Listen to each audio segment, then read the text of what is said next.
Welcome to Retail's Most Wanted, the show that examines the latest issues related to organized retail crime and how retailers and policymakers are fighting back against today's organized crime syndicates. I'm your host, Marty Carpenter, and coming up on today's show, we're going to talk with the head of the California Retailers Association. We're going to talk about policy changes that have been made in California to better combat ORC, and we're going to find out whether or not they are working. That's all coming up right after this word from our sponsor. Retail's Most Wanted is brought to you in partnership with LVT, securing physical environments through intelligent automation. Learn more at lvt.com. That's lvt.com.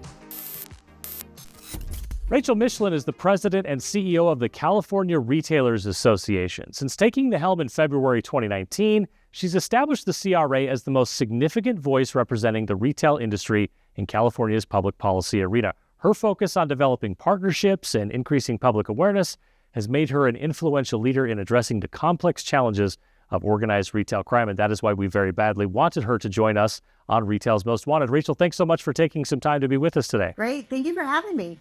All right. As president of the CRA, what do you see as the most significant challenges California retailers face when it comes to organized retail crime? The biggest challenge is the sheer size of the state of California. You know, we are the fourth largest economy in the world. We're a very large state. We're very diverse and diverse geographically as well. We have major cities like Los Angeles, San Francisco, San Diego, but peppered with that are a number of small jurisdictions. So really the challenge is having a statewide force, which we do through the California Highway Patrol, that really collaborates with our retailers, local law enforcement, public prosecutors to really build these cases to make sure that criminals understand they're not going to get away with committing organized retail crime in California.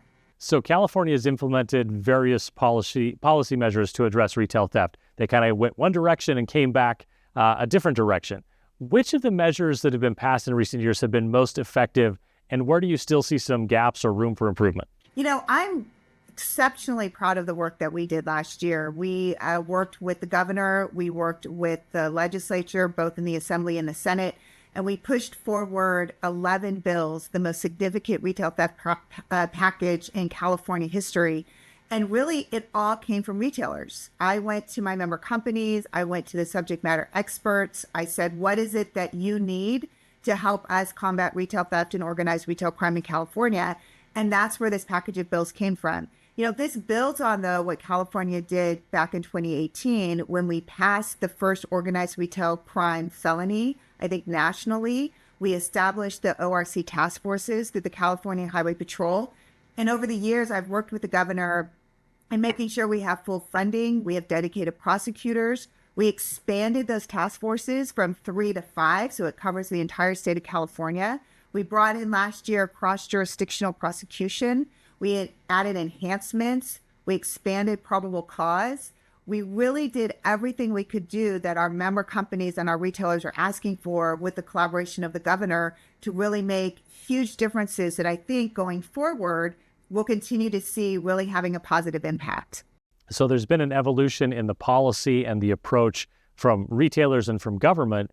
Are there any new tactics or trends retailers are confronting? How are the bad guys evolving, I guess, is the question. Yeah, you know, and that's a hard one because, you know, it seems like once you plug a hole in one place, they find another way around it. But we continue to work collaboratively. I think that you see retailers using a lot more RFID in their products.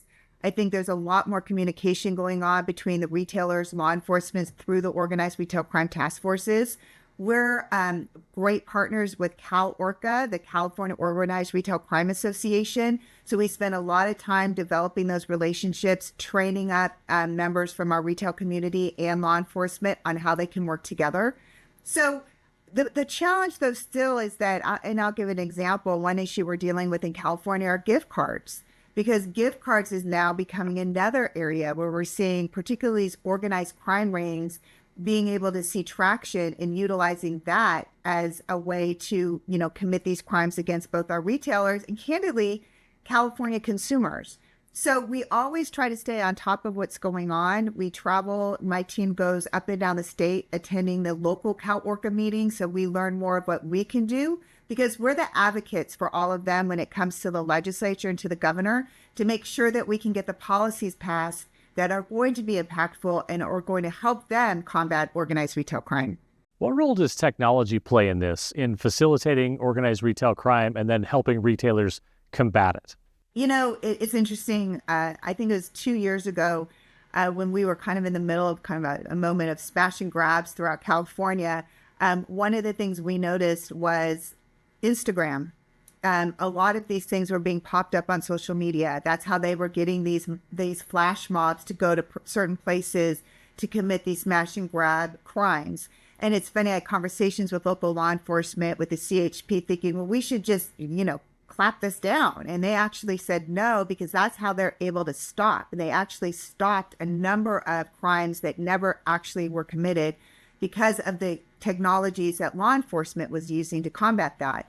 But I also would say that one of the things that we did last year in the retail theft package is allow the use of video. So a lot of times in California in particular, you would see videos of people committing crimes. They would always get put up on social media.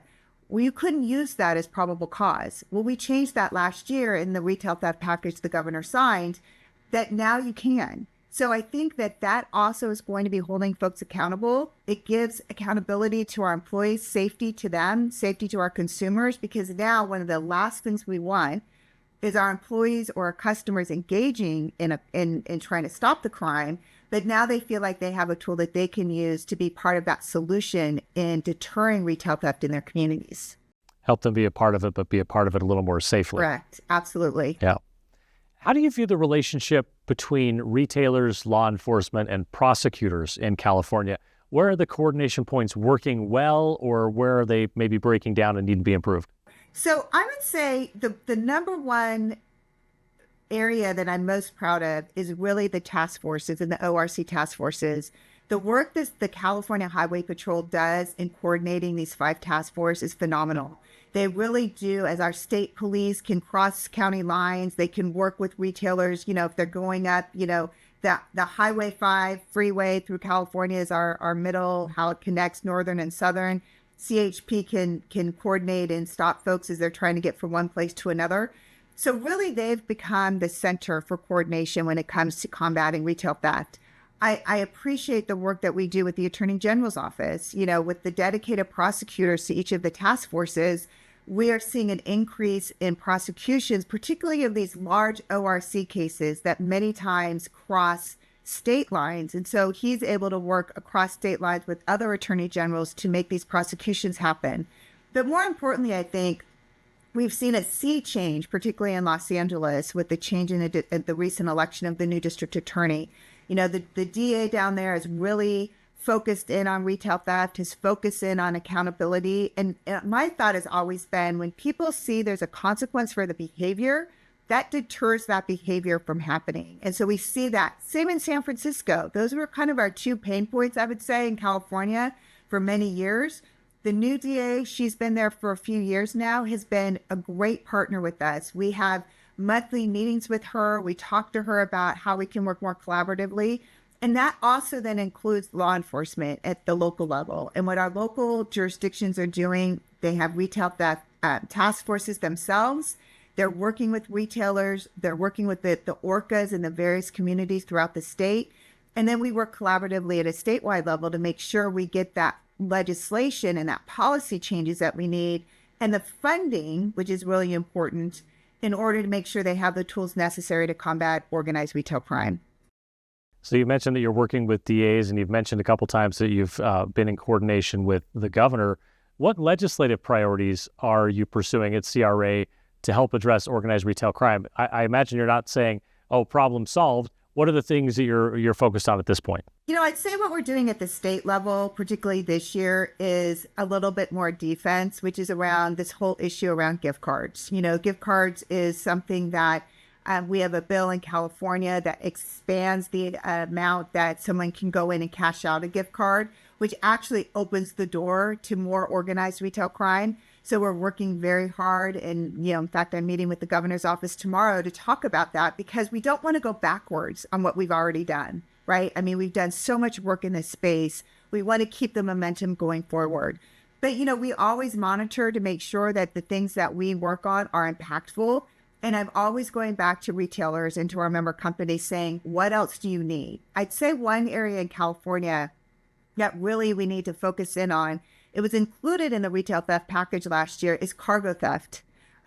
California, with the ports of LA and Long Beach, 40% of imports come through California. And we're still seeing challenges there, particularly with our rail partners and with our truck partners.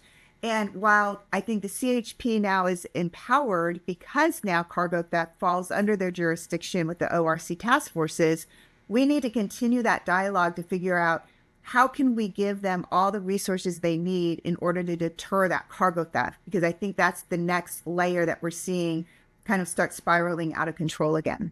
I'll get you out of here on this one. As you look ahead, what gives you hope that retailers can effectively combat organized retail crime going forward?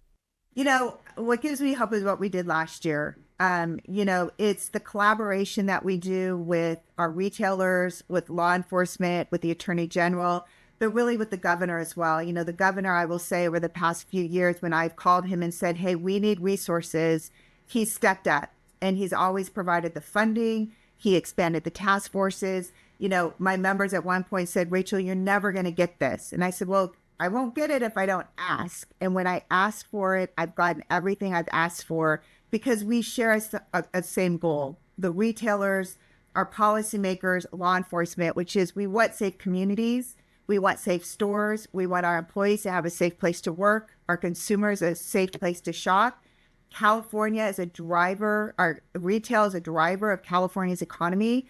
And I think collaboratively over the next few years, you are going to see massive changes in California as these policies start taking effect, that we will see a decrease in organized retail crime in our state. Rachel Michelin is the head of the California Retailers Association. Thanks so much for your work fighting back against organized retail crime. And thanks for joining us on the show today to give us a little insight into what you're working on. Great. Thank you so much. Thanks for having me. I appreciate it.